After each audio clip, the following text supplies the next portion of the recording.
when every day is a matter of survival, I don't think you can help but be involved.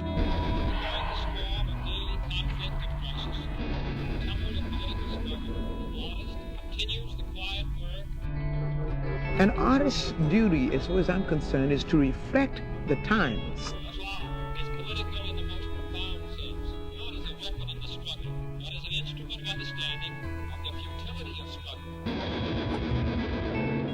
We will shape and mold this country, or it will not be molded and shaped at all anymore.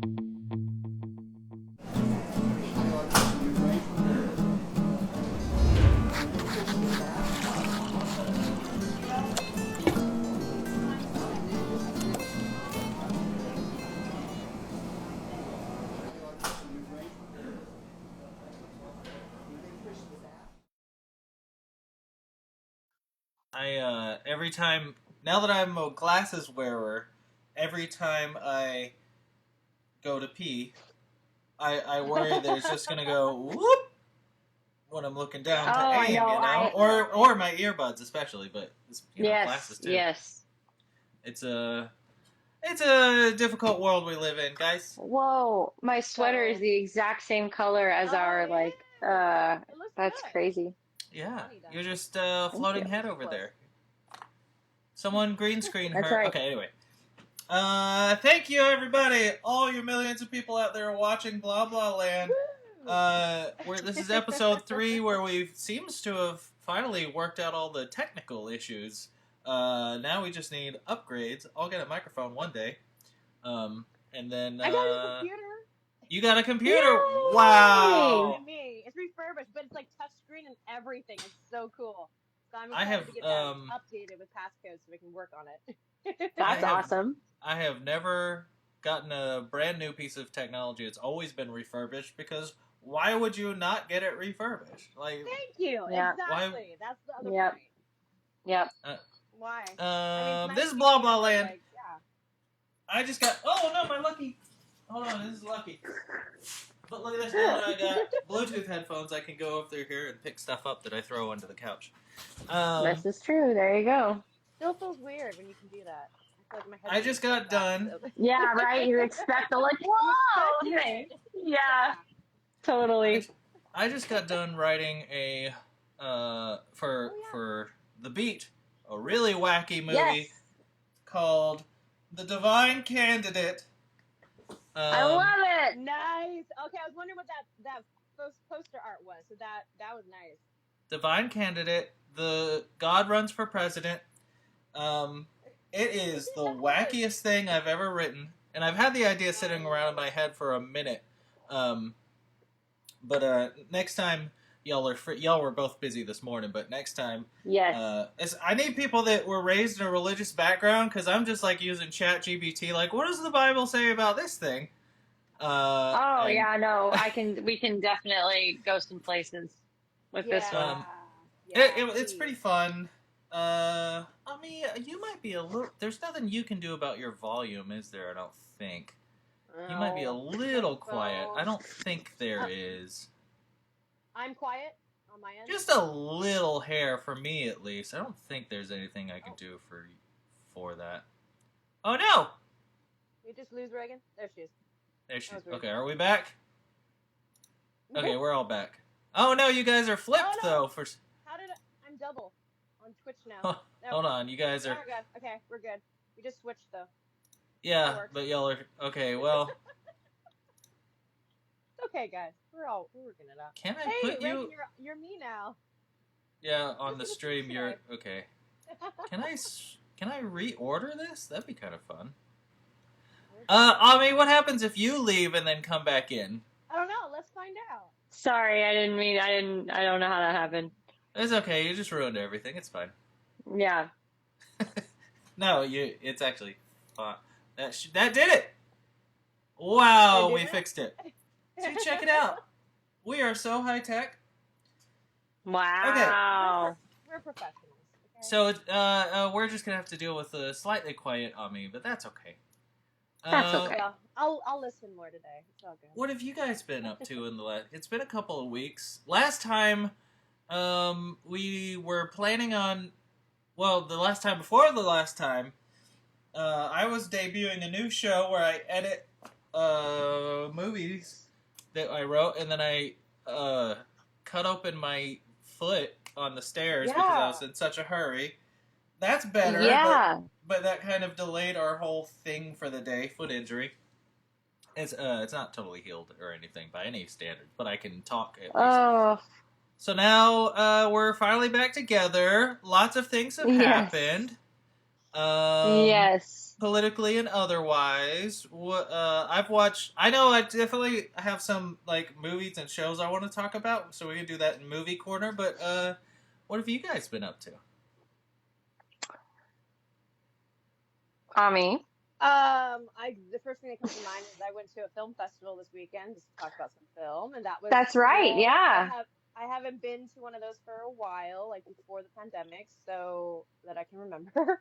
So it was nice to kind of be in the ambiance again. It wasn't crazy busy the night we went, which was kind of nice. But it was held at the Chinese theaters in Hollywood, which is always a cool classical historical place. And yeah, it was just really cool to see. It was like a block of 2 hours with it was mostly just short films up to like 12. Ours was 12 minutes. And then the longest was like, I think 20 minutes. Oh, okay. But very interesting, all beautifully shot. I mean, that just blew my mind. Like the cinematography everyone has now is just incredible. But the execution of the films, were different at every level, which is cool to see. And I'm glad that we live in a society where we can see that. But it also made me like even more determined to be like, okay, we got to get our films in this thing. That's interesting. Because it's not that they're bad, but they're just not as like with the budget some of them had. It was just like, wow, that's what you got. Like, okay, all right. It was an You could interesting see experience you could overall. see meat left on the bone. Thank you. Exactly. Yeah. Yeah. And then there was a couple like I talked to you about like there was two films that were very Christian related, which I thought was interesting. The themes they didn't say it what the themes were, but overall all the films on our block were either having to do with mental health issues, which ours was suicide, another one was Alzheimer's, and two of them were Alzheimer's and dementia, and then the rest of them were Christian, like two other Christian ones. Just about addiction in life and like shit going on in your life and connecting to God about that. And then they had like but they were all over the place. There wasn't like any focus. There was no Right. just kind of like, oh, that looks good. Let's throw that in. Oh, let's do that. Let's throw that. Which again, art is subjective. So if that's your art piece, I'm not knocking it. I'm just saying as a film storyline though, I still don't know what was going on other than you were talking to a devil and redemption kind of thing. So yeah, but it was really cool. I just feel like I really want to go to more film festivals in this year and into the future, especially now with how the world is and in the art that's going to be coming out of it for people. And I want to be a part of that. And so that was a nice just kind of introduction again to that world and just kind of seeing that for myself as well, being like, okay, I want to do more of this. Yeah. Let's do it. Yeah, so FYI, so there's plenty of film festivals out there, and we all have the right to in it and tell our stories, no matter who you are. But that's the beauty of it. So let's get rolling. It's guys, maybe we could have a Ripple Film Festival, even if it's just an online thing, where we're like, send us your political movies, your liberal leaning films. That'd be cool. I think that's a great idea. That's a fantastic idea. Yes. I think that's a great idea because it promotes other people doing the same thing. Yeah, connection. Yeah. Too, man. You're not alone. Now that we're kind of reformatting the Blue Sky into like an art gallery, that fits our vibe. Yeah. Yeah. I gotta let the dog in. Okay, I'm gonna get coffee. Do it. Add that to the list. Come on. babies. Oh. My cat is in the sun chair over here, and it's Aww. usually the chair that the sun, like at this time of day, goes shong, and they get to Uh-huh. warm up. But it's 13 degrees outside and cloudy, so he's just sitting Yes. there being like, Oh, jeez. Why aren't I warm? Where's my warm? Oh, I need to put my sweater on, by the way. Anyway, Rheagan, what are you allowed to talk about that you've been talking about?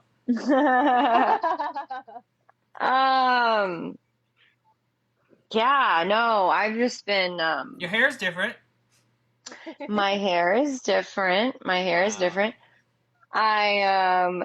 It's funny because I really didn't like, to me, it's like not, like I know it's different, but it's like not that huge of a change. But I mean, it's really just my natural color with some more blonde highlights. It's, but it's, yeah, it is a change. It's definitely a change. It's one of those, I think, if people didn't see you often or regularly, right. like, if they saw you once a month or something, they'd be like, there's something different about you.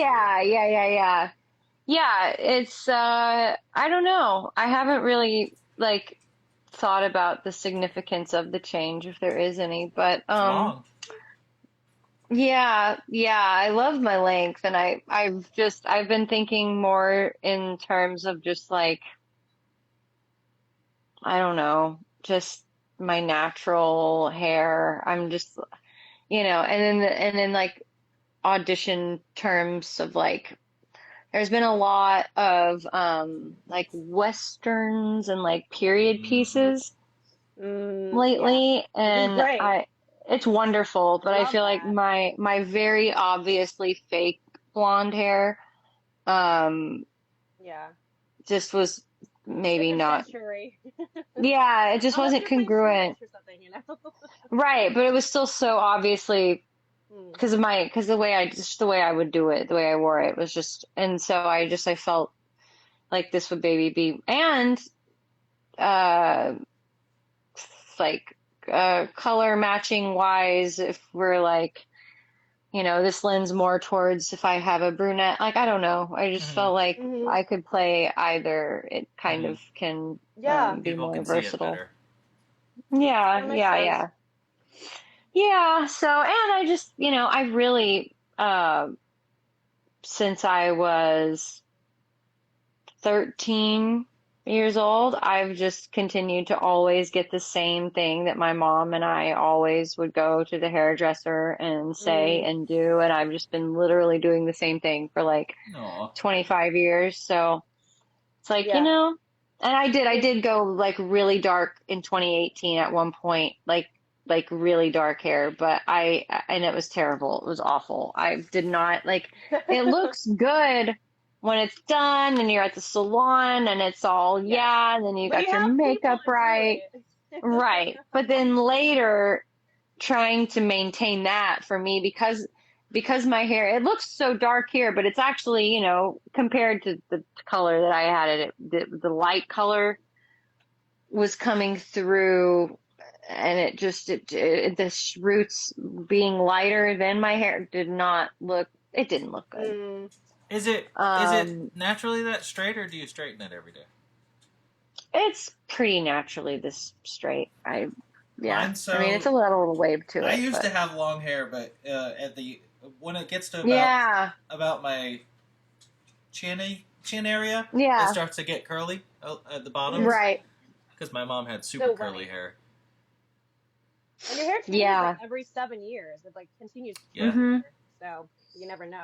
I used to have stick straight hair when I was a kid, like just super long and thin and just thick. And then when I hit puberty, I started getting wavy, curly kind of vibes, and it just it's kinky. Like, it doesn't decide on itself. I have to decide for it.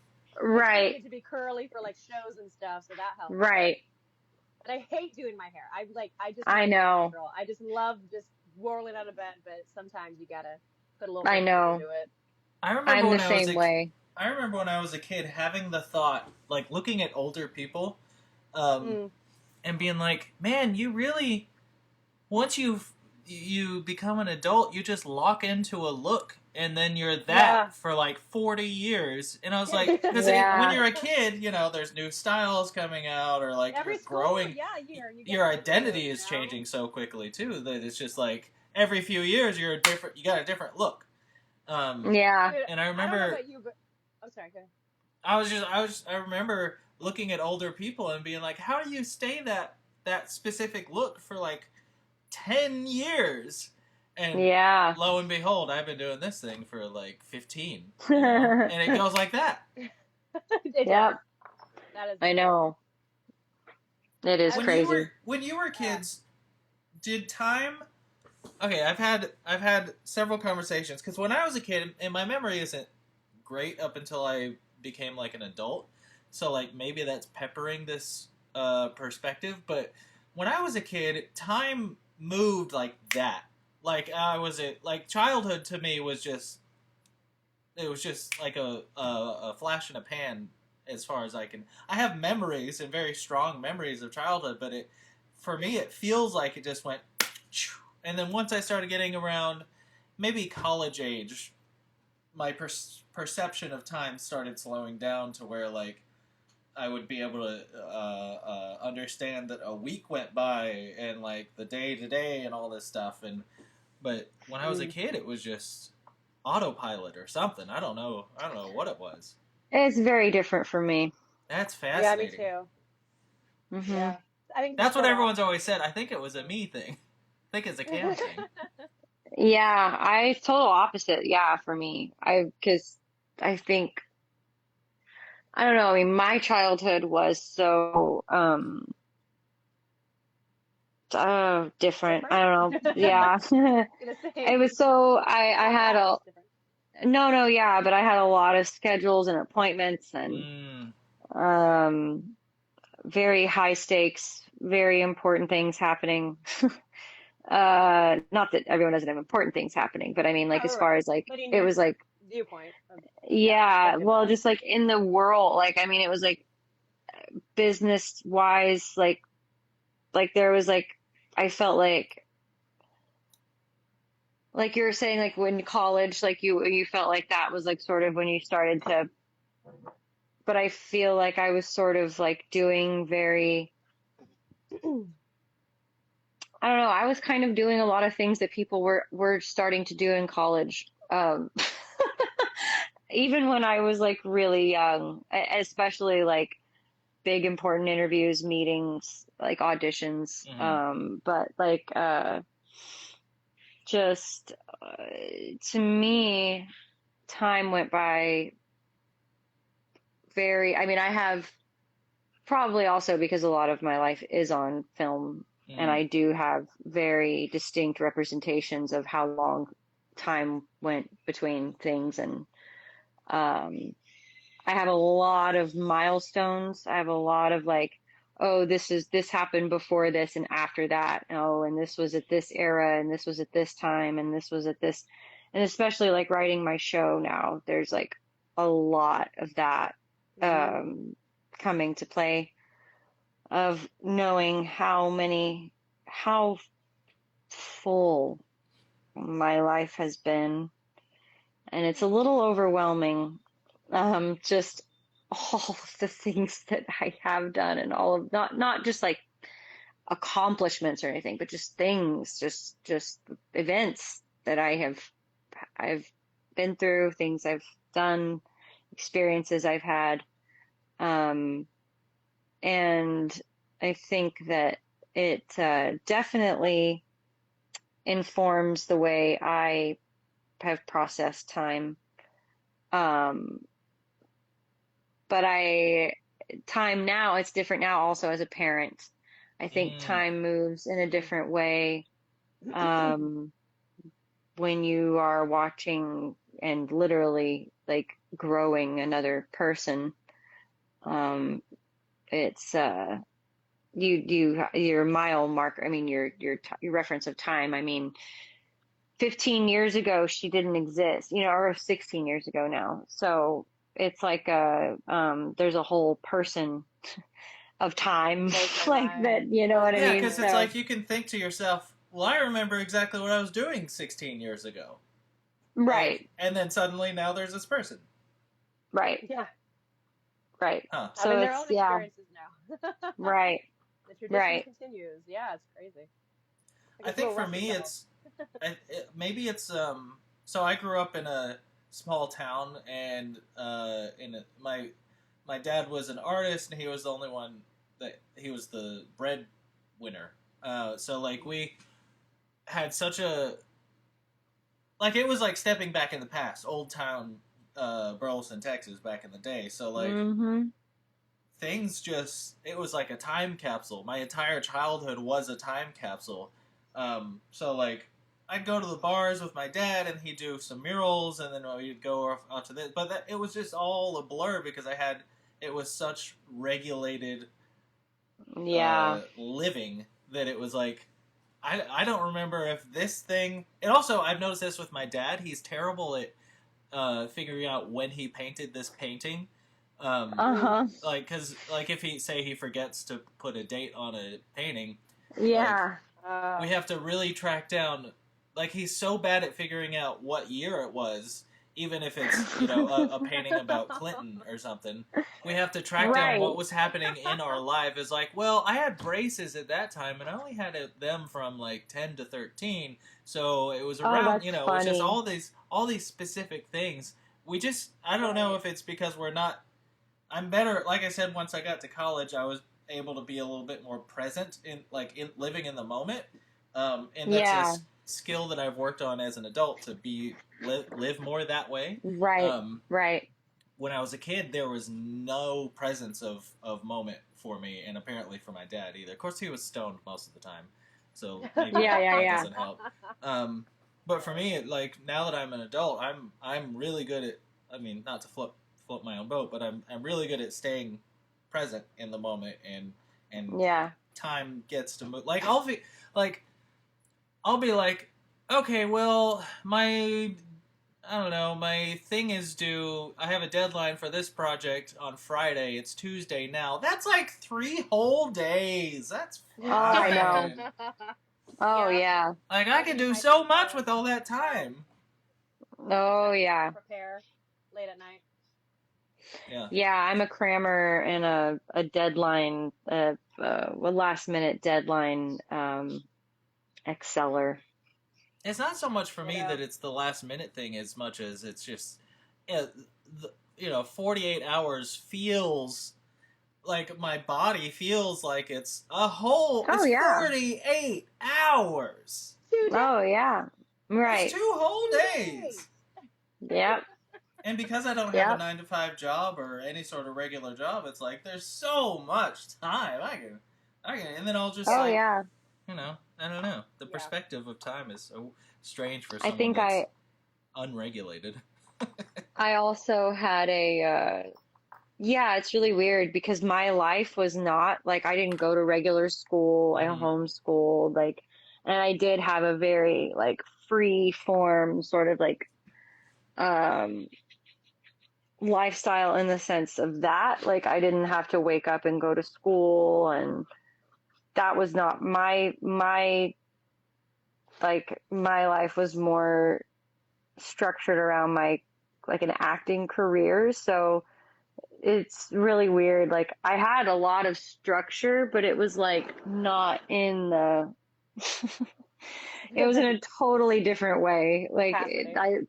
The skill sets and stuff that I acquired because of that were so much different than, I mean, not better or worse or anything, just different. Thinking about the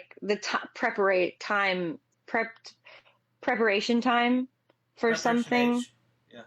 Yes, preparation. It's Raymond from Conan O'Brien, The Late Show back in the day.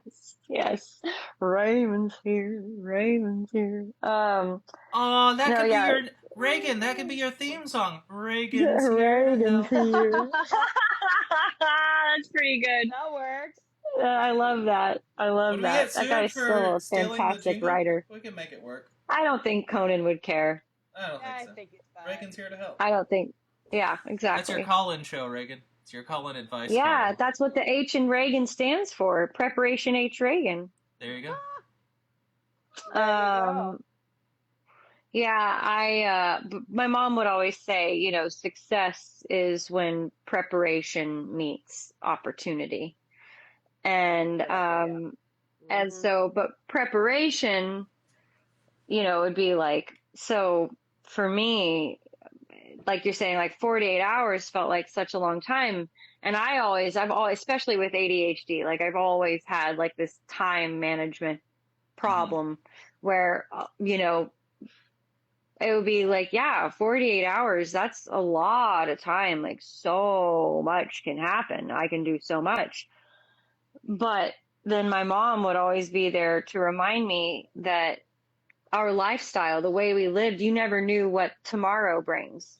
So tomorrow they could call you in the morning with 2 more auditions that are now due that next day. Have you done any preparation on that one that you got yesterday that you've wasted all this time on, that you could now be moving on to the 2 that they just sent you today, but you just decided, oh, I have 2 days. I'm going to wait on this one. Well, now you have 3 and you haven't done any preparation on the one that you just got.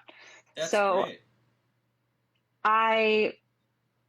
It would drive me fucking crazy because I did not like, it'd be like, shut up, mom, of course. But now as a mom, you see those things. You're like, you know, your kid's got projects and things like that. And you try to explain, you know, well, things happen regardless of if you even have a lifestyle like the one I had. Like I got a concussion on Saturday. Was that expected? That's right. No, it wasn't. But it threw, like your foot, you cut your foot.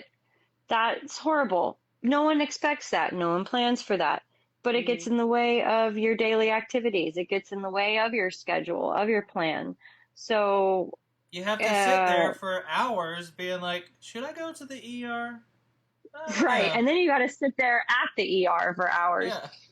Yeah. So yeah, it's like, it throws a wrench into things. So my mom was always very big on doing whatever you could in the moment, to prepare for unseen circumstances.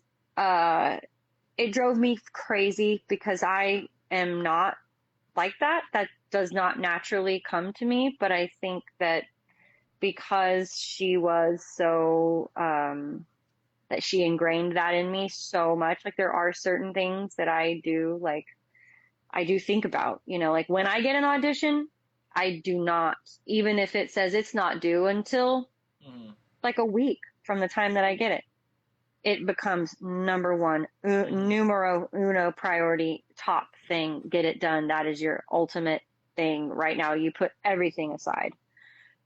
Simply because I do know I have had a barrage of auditions come in last minute.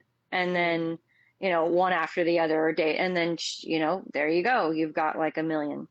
So I think I've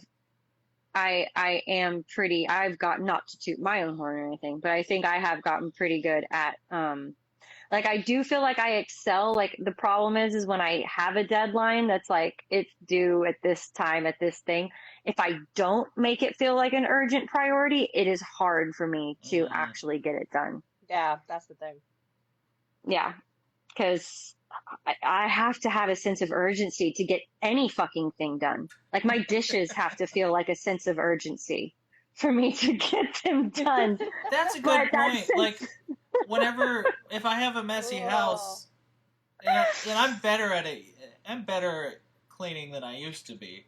But like if I have a messy house, we all can share in that. Be better too. Then I have, but like yesterday I had two stray dogs show up, and it's muddy out there. Oh yeah.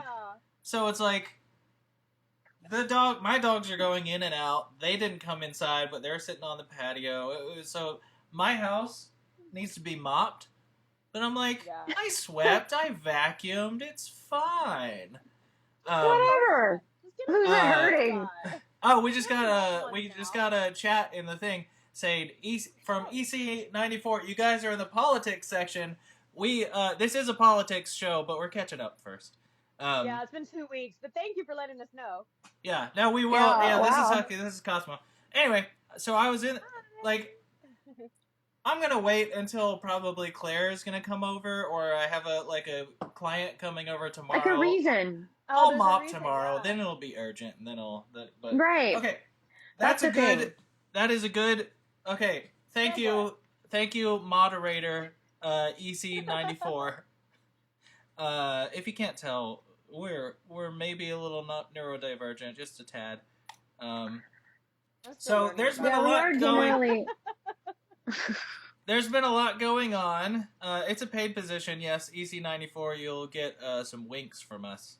And then I had. Let me pull it up. Go ahead. Oh, I was just gonna say, yeah. If we want to go into the politics zone, we have plenty of material for the next. Yes, if we want to go there for the next 30 minutes, we'll talk. I don't know when you have to leave for your. Yeah, Amiee has a hard out. 6 or 7 minutes, unfortunately. But please talk about whatever needs to be talked about. And yeah. Peace out, but I'll be back next time. For sure. Let me read you this thing that happened. This a new executive order. Oh, wonderful! Cannot wait. Enough. I only need to read the first sentence for you to. Okay, stop me when you hear something unconstitutional. It's been a train wreck already. Stop. Okay. Yeah. I haven't even looked at the news today. Ensuring accountability for all agencies. Executive Order, February 18th. By the authority vested me as President by the Constitution, the laws, blah, blah, blah. Section 1, Policy and Purpose. The Constitution vests... This is what he's declaring. The Constitution vests all executive power in the President and charges him with faithfully executing the laws, since it would be impossible for the President to single-handedly perform all executive business of the federal government. The Constitution also provides for subordinate officers to assist the President in his executive duties. Elon Musk. So Muskrat. Yeah, well, that too. Yeah. There's no mention of... maybe further down. No employee of the executive branch acting in their official capacity may advance an interpretation of the law as the position of the United States. So, literally, in this decree, he's saying, hey, the executive branch, that doesn't exist anymore. Now, obviously, he can't do that. It's literally in the Constitution, and executive orders do not outweigh the Constitution, but here's the issue. What happens if... Okay, so he's saying executive orders don't... The executive branch doesn't exist. The way that we stop that kind of overreach is with the executive branch. So what happens when... And he has been, when he's just like, let's just ignore what the judges say. Because government and law, it takes a while for things to happen because, it's massive. So in the meantime, while all this damage is happening, how do we do? What happens? Like, sorry. Is it a constitutional crisis yet? He's literally saying the Constitution doesn't, like the executive branch doesn't have any court. Right. Yeah, I think it's like a thread. It's slowly unraveling the blanket that is what our Constitution is, and he just keeps pulling it out to where it's unraveling, and it's fine right now, but isn't? Yeah. like this executive order is so blatant. That's the thing, is how even like someone that, and it's only like a page long, even someone that is not a constitutional scholar, and none of us are. We're filmmakers, right? Yeah, like that's it seems pretty obvious. It's like we learned in school what the separation of powers and their point of them, and like. Yeah, well, I know, Amiee, you're gonna have to go soon, but sorry guys, thank you though. It's all good. No, yeah, of course. I wanted, like, so there's a whole, it's going to sound super conspiracy theory-ish, but it's, Oh, I think I know what you're referring to. Are you talking about the gray movement, the gray theory, and then this guy, Curtis Yarvin. Curtis Yarvin. He's not Scandinavian, no. No, he's an American. He's an American author, blogger. He's been around for a long time. He's been writing blogs and articles, and stories, theories, and a lot of the guys who are aides, interns working in DC, and he's a leftist. He's a leftist. He calls himself a dark elf. So in the Lord of the Rings hierarchy, so he's like, so the hobbits, he has it's so crazy. So yeah. And if you do read any of his stuff, he's brilliant. It's genius. It's genius stuff. He's a very, very talented writer, which is why he's been so persuasive for a lot of people. He calls himself a dark elf because he considers the elves the college educated elite intellectuals, the elves, and but he considers himself this subset of dark elves, which are the liberals who have gone dark. Okay. So right. And it's very tied into, it's really hard to explain, and I could go on a whole, I don't even know where. It's really fascinating. You should just, if you just one little, Google or Chat GPT or whatever will give you, but he, so he was at the inauguration, because he was there because of a publishing, house, a publishing company, which he was talking about how, public passage, I think it's called. I could be totally wrong. Like, anyone who's fact checking me, please. I could be. I'm not looking all this up right now in front of me. This is just based on like stuff I've been EC94. That's your job. Yeah, apparently so. So he was at the inauguration. He's a big pipeline for young people who have grown up reading his stuff in middle school, high school, reading his theories, and actually now they're in Washington and they're there, and their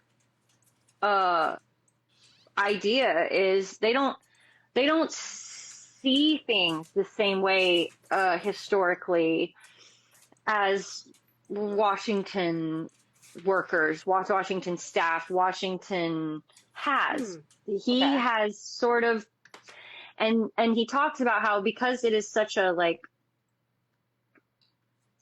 he talks about how the people who were turned on by his writing because they realized that it was a pretty niche pipeline, though, through to the White House, because he has had now so much influence on, like he says that he's only like shaken hands with JD Vance like once or twice, and when JD Vance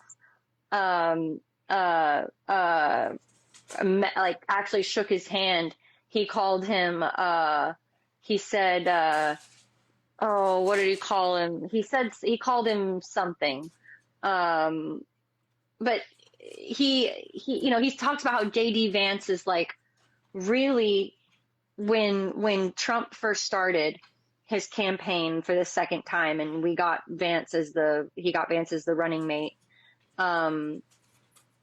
They first tried to push him as like a Sarah Palin type, like someone who like grew up and was kind of like a all-American, but that's not what was going to work. What this Curtis Yarvin guy and what a lot of these influencers and powerful people were realizing is that what would work is a person like JD Vance who can sit in the room with liberals, with people who have gone to Princeton and gone to Yale and gone to Harvard and had these, but he's also like in the Marines, they taught him how to eat with a fork, and they taught him how to be uniform, and they taught him how to be this guy.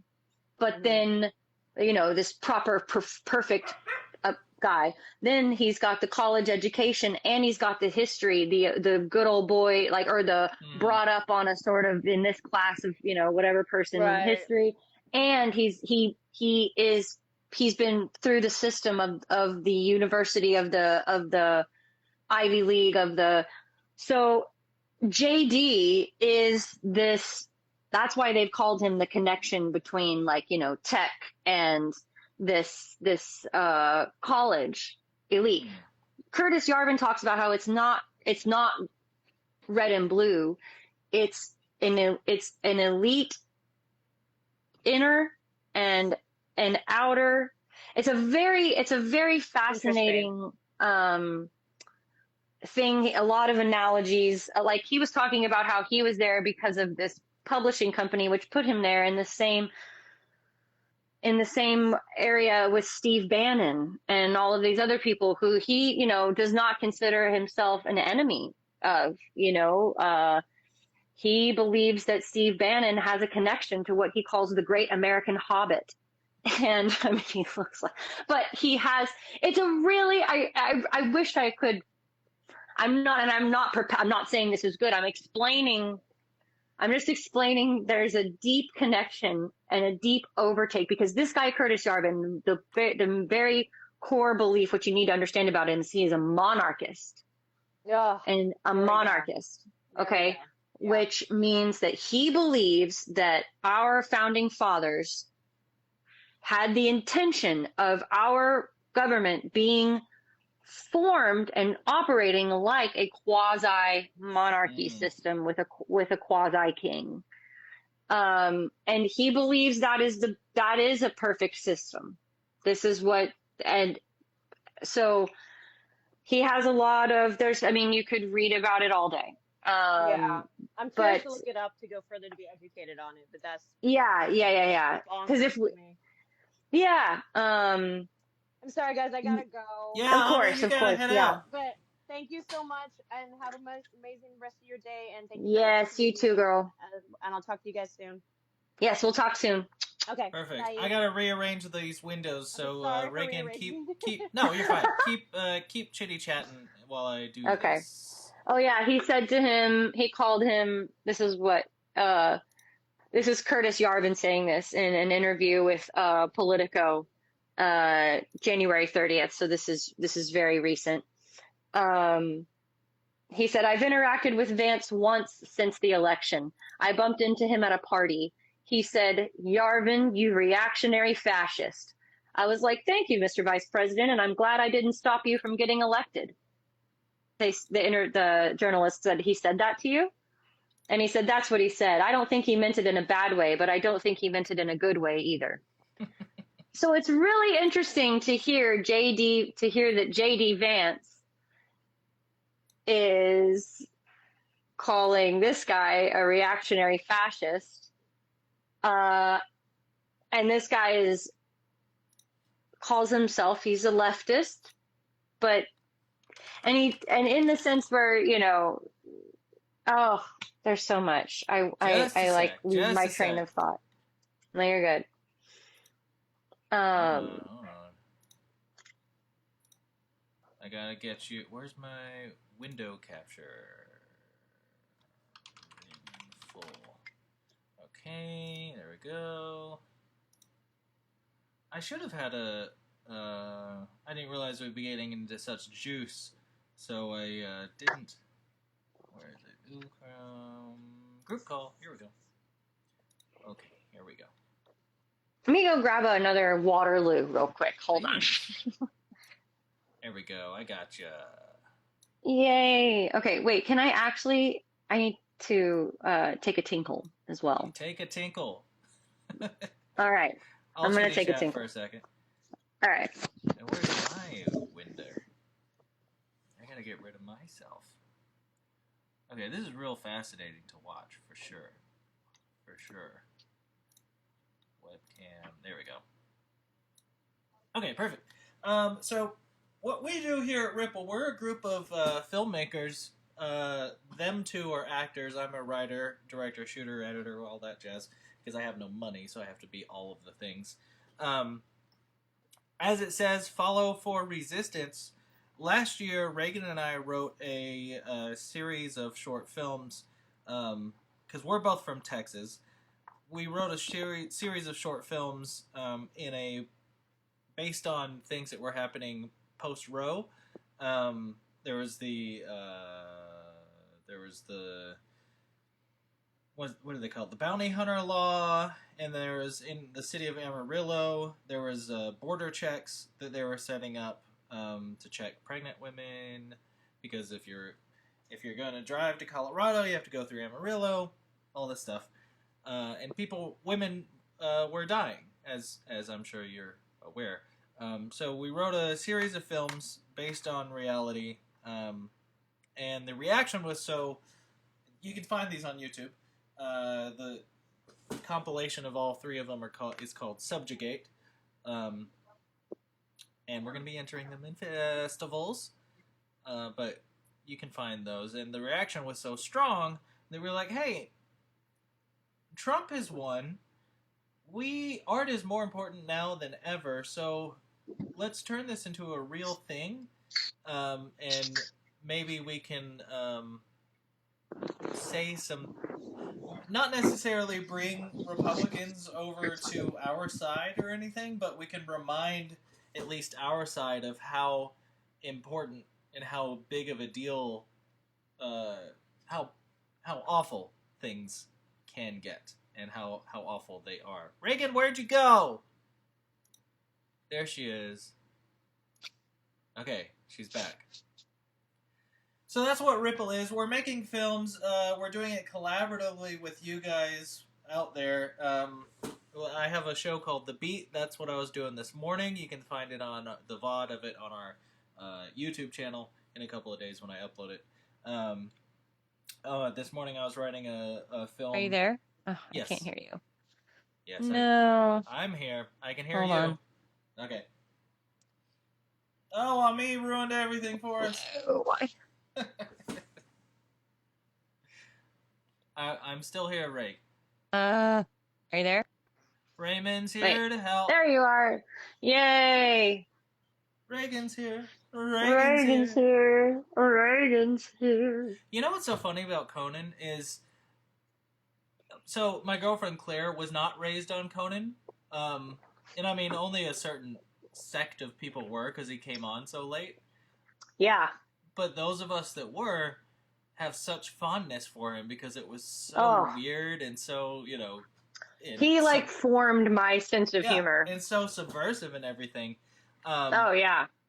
I think nowadays, I mean, I've been following him since forever. Team Coco all the way. He's my favorite. He's probably my favorite comedian, if I had to pick one. For those that didn't really follow him or maybe didn't get him in the 90s, he just, for my girlfriend, she's just like, he's just very loud. And I'm like, yeah, but, it's a bit. He's not really, he's really, really intelligent. And also, but he's not, though. And no, I know, but that's the thing is, when he does get loud, say the Hot Wings episode, it's like, right. The comedy is about the build-up. The comedy isn't that he's being loud. It's that exactly. He's it's the character. That the fact that he actually had a doctor that comes out and it's his writer who's been writing for his show for so long and all that. The fact that he actually had a bit for that. Yeah. The comedy that, is the he ego. brought himself. It's like Colbert. He's not that person. Yes, he's a caricature of himself. Anyway. Conan O'Brien himself isn't a pompadour wearing. I mean, he is, he is, but he's not an a-hole by any. He's got no ego. He's one of the most genuine people I've heard. From what I've heard. Here's the segue. Rheagan's here to help. here's the segue, is that what's fascinating about his personality is that it's when he's being himself, it's so disarming. And similar to what you were saying about Mr. Curtis, is someone like, okay, so I don't understand the charm of Trump. Like, I just don't get what people are attracted me either. to. I don't even understand that at all. However, whenever I hear Elon speaking, he doesn't come off, he doesn't present as like an evil, weird, I mean, he's weird, but like he doesn't present as like a Trumpian. Like he seems like when he's, for me, like when he was when he had the kid on his shoulders and they were in the White House, and he's like, listen, I'm gonna be wrong sometimes. It's, you know, that's just, we're doing a lot of stuff. Oh no, I absolutely despised everything about that. No, believe me, I despise the things that he's, the words that he's saying are terrible. As a woman, a man coming to work with a kid on your shoulders. First of all, I can't look at that and even have any feelings of like, I can't. I'm sorry. Interesting. Does not. Because if a woman comes to work with her kid on her fucking shoulders. That's a great point. Especially in the Oval Office. Do you understand how torn apart she would be? She would not. I mean, that's a great point. There's no way in hell. That may be cute and endearing for a dad, but that's a great point. If a woman were to do that, they would have lambasted her to the end of the earth. So that, first of all, was just, I can't even get down with that. Second of all, you know, his kids saying that's been fascinating. Yeah, the shit his kid is saying. But even if, so you're being asked very important questions, which for some reason, like, why the fuck are you even there? Right. But like, why are you even there? There's a freeze frame. They said legally he's not even in charge of Doge. Legally. No, there is no. None of it legally doesn't even mean anything it doesn't anymore. Mean anything to them, obviously. No, legally doesn't even, that word doesn't even exist. The kid, there's a freeze frame where the kid X, who is on Elon's shoulders, which is one of his kids with Grimes, he's on Elon's shoulders and he's got his head resting on Elon's head, and Donald Trump is literally doing the exact same thing. Yeah, because he's just, he doesn't care. He's so checked out. He cares about as much as that kid. If we're going into conspiracy zone, and I don't typically like to do that, but if we're going into conspiracy zone, they were taking that example of like, how could Trump, because Trump is all about optics. So like, how could he, knowing that he's just bored and there's cameras everywhere and he's just like sitting there looking defeated while Musk is over there with a kid on his shoulders and like talking, like how could he let that happen? And the conspiracy theory, like I said, about conspiracies, is that they happen. They're real. They're real. Elon has so much power over Trump, and potentially because of some jiggering of the systems, that like Elon is so power hungry that Trump is like, all right, well, you let me win, so I'll just let you do your thing, and like I am just concerned about staying out of jail. So now that he's doing that, he doesn't really care, which is why. But that's its own thing. But I mean, there's if you listen to, and there's tons of people pointing these things out. Like conspiracies do happen. I mean, a conspiracy could be just two people going behind a curtain and, you know, literally deciding to do something behind everyone's back. I mean, that's all a conspiracy is, and it happens all the time. But the issue is whenever things are enormous, like this would have to be, like a whole election interference scandal. There's always like a slip up, or there's always someone that comes out. Like when there's hundreds of people involved, it's humans are so bad at keeping secrets that it would be hard to... Well, that's why we know about it. Right. That's why we're hearing about it. That's the Maybe. whole point. Is that what we're hearing is people putting dots together, not so much like, yeah, I was in no, the yeah, office and... but that's what I'm saying is that. So if someone were to come out and say I was in the office and I heard this, right. there's only so far you can believe someone just saying right. what that's they've true. been through. Yeah, that's true.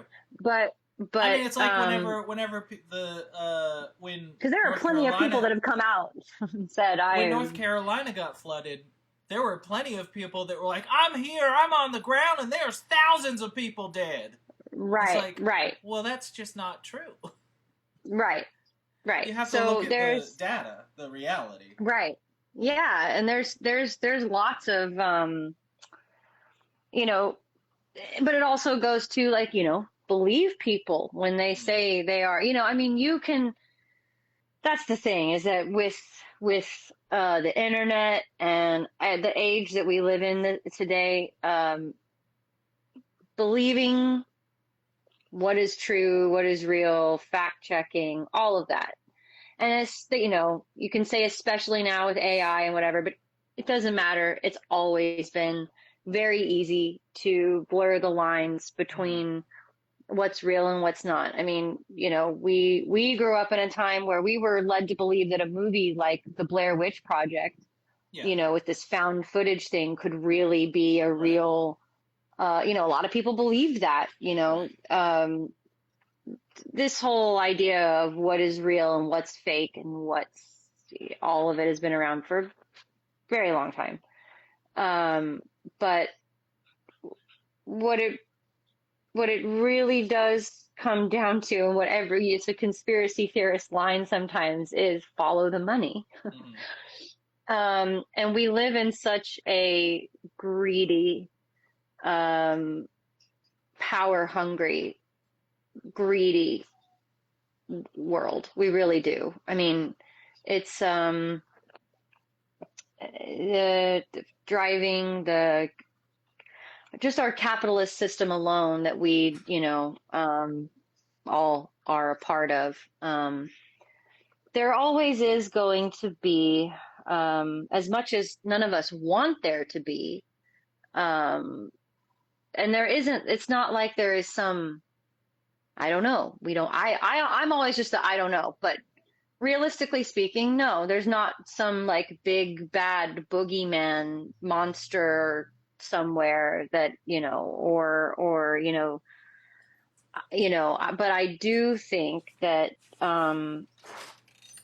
there is something to, there's a lot of truth in, power corrupting people's morals and values, obviously. And in that sense, I think that some of us don't even want to fathom that there are people out there who are very powerful, who are very capable of acting with great malice from the place of power and greed. And ultimately, I think that because I've done a lot, I mean, I don't want to sound like I've done a lot of research, but I mean, this has been something that I've, for years, throughout all of my adult life, and even in my teenage years, I've been always fascinated by, you know, sort of truth, I guess, and what is really the truth of this, what's going on, and who and why, and all of these things. And you can, what we now call rabbit holes, you can get led down rabbit holes, you know, but that doesn't mean just because you go down a rabbit hole and you explore things and you read things and you look into things. I think some people, I know a lot of people feel like they're really good at discerning what's real and what's not. But I feel like there are people that are very capable, that are very capable of nuance, that are very capable of looking at their resources and understanding what is real and what's not, and what is an I don't know. And, you know, I think there are people that have come out that the reason the Illuminati and stuff like that becomes so ingrained and called like a nutty conspiracy theory, but if you really do look into what the Illuminati really was historically, and you do what they call connecting dots, you know, there's recognizing patterns and looking at certain things and saying, there could be something to that. You've had movies that have been done, like the Da Vinci Code and all of these books and all this stuff that have interwoven all of these, like, very fascinating and deeply, you know, ingrained in our history, these conspiracies of the Freemasons and the Knights Templar and, I know, all this stuff. And I read a book when I was 18 called Holy Blood, Holy Grail, and it was written by, it's very controversial, but it was written by 7 different authors that wrote different parts of the book.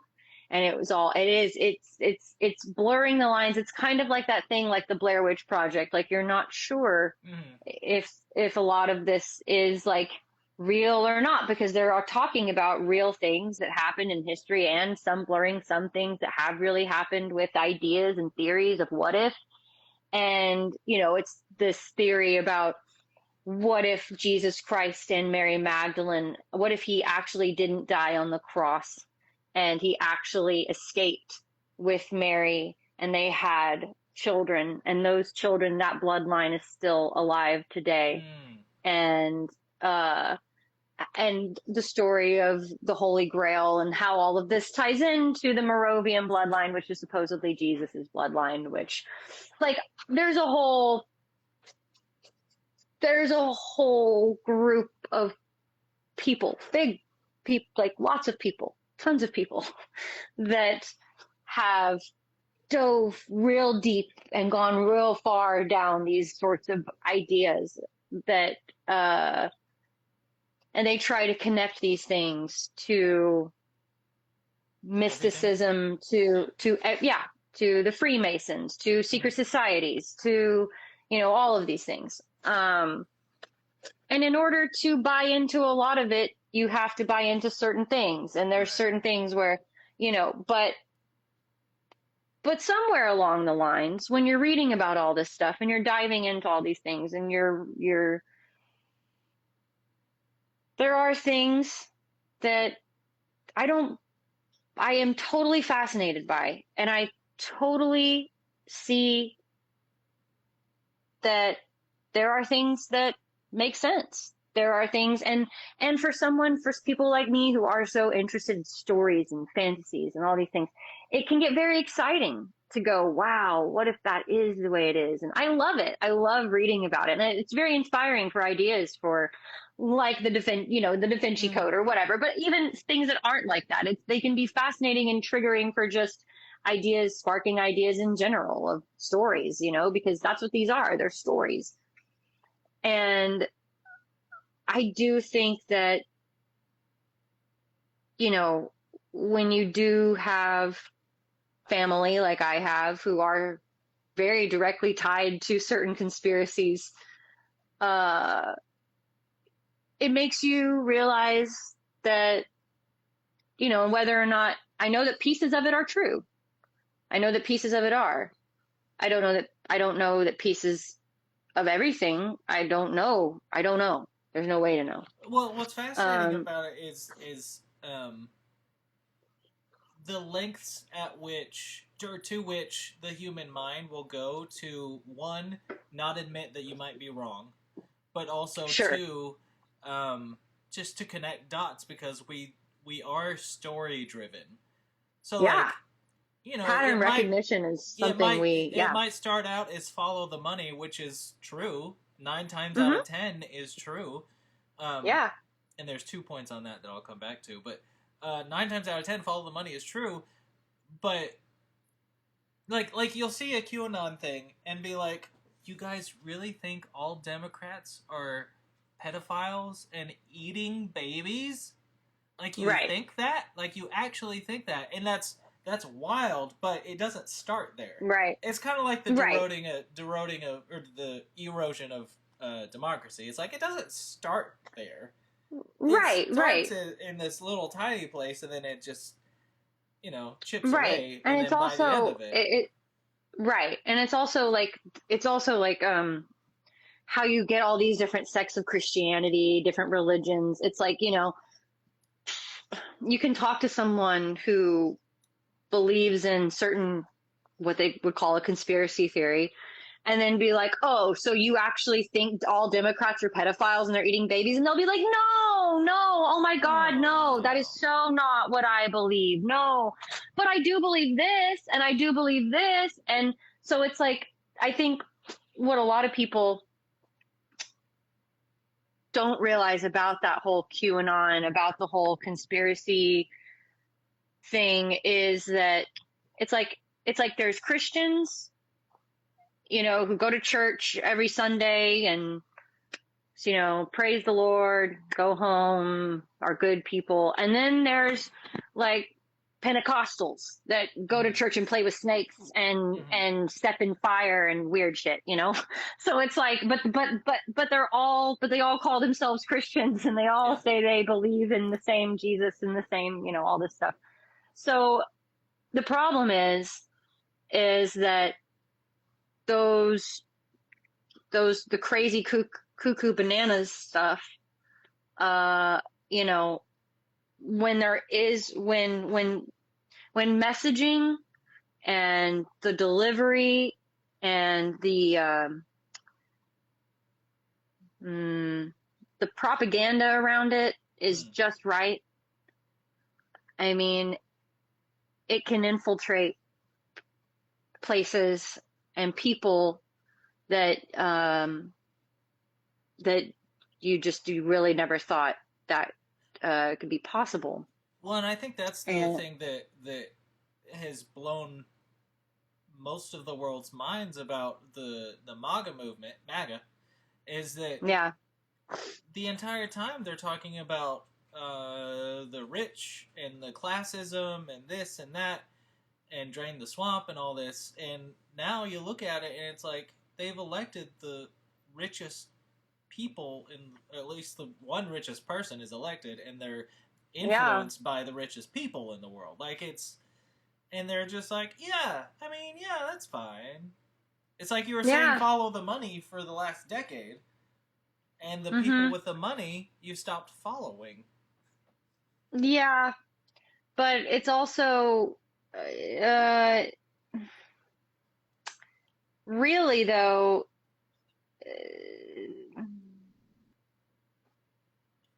it's more so not just follow the money, but follow the other money. Follow. Right. Yeah, of course. It's not just follow rich people. It's follow where money is going that they are not showing you. So it's really, it's not so much, it's more of a different kind of money. When they're saying follow the money, it's always the money that's being spent while they're saying look over here. Right. The money and that goes into, and AOC talks about this a lot, but it's not a Democrats versus Republicans thing when the Democrats are actually, more guilty of insider trading than the Republicans. So it's I am not like, there is when it comes to politics and actual politics, there is a dark side. There is a very dark side of everything. Basically because, our country was built, none of this, the thing is, all these, when the Republicans are talking about, the system is fucked, we need to, like I said, AOC, there's plenty of people that that talk about this, but that's what also Curtis Yarvin's been talking about, is people like AOC, people like Bernie are not in the same camp as the Nancy Pelosi's and the, you know, there is a class divide, and not just a class divide, but a who are you doing this for and what are you doing this for divide. And there are very our system is fucked. Our system is not, I mean, it's not right. But you can't just go in and burn it all down. Right. Because the system is people. Well, and if people also, if not to you interrupt, can't dismantle if you wanted to drastically change things, you have to get the people that know how the thing works and that want to change it. Like it's like AOC's like, sure, audit everything, audit it all, but not, this is not an audit. This is not, that's not what an audit is. And, you know, audits are like reports, and it takes and you have to like look at it. Like Elon's thing was like, well, yeah, you got rid of the USAID because it was just a ball of worms. Like you want to remove an apple from a worm, but what happens when it's all one? But it's like, you didn't have time to know that or not. Like you were in there a week, and then you're like, and see, get rid of it. And this Curtis Yarvin guy, he talks about the Gordian knot and how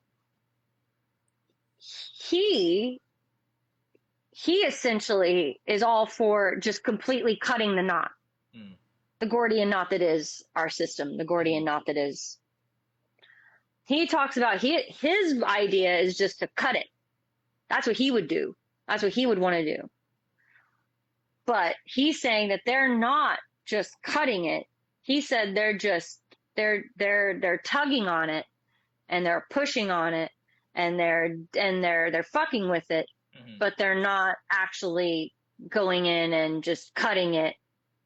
Like, this guy has very drastic, very radical ideas about how to, I mean, he is all for, like, he's all for a complete and total executive branch,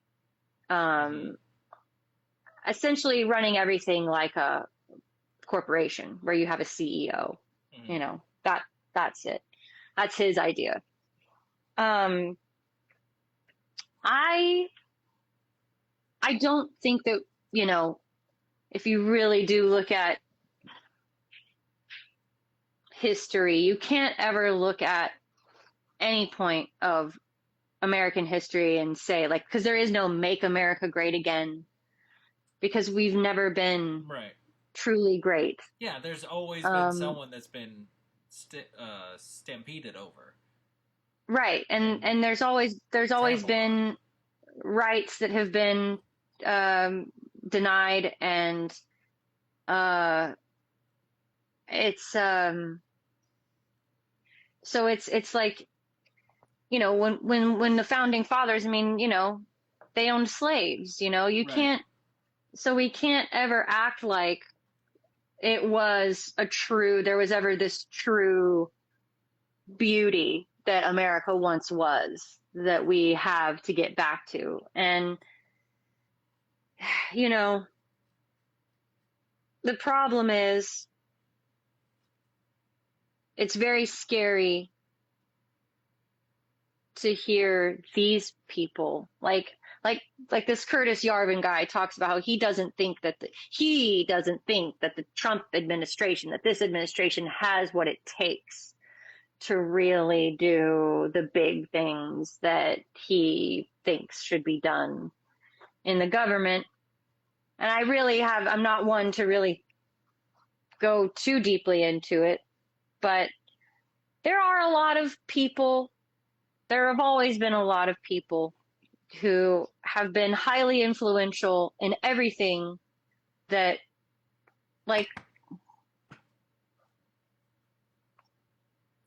why I bring up the documentary filmmaker, and he does like all found footage stuff, Adam Curtis. Oh, yeah. I bring him up a lot because he, I think, touches on a very important piece of, doesn't just touch on it, he goes very deeply into it, but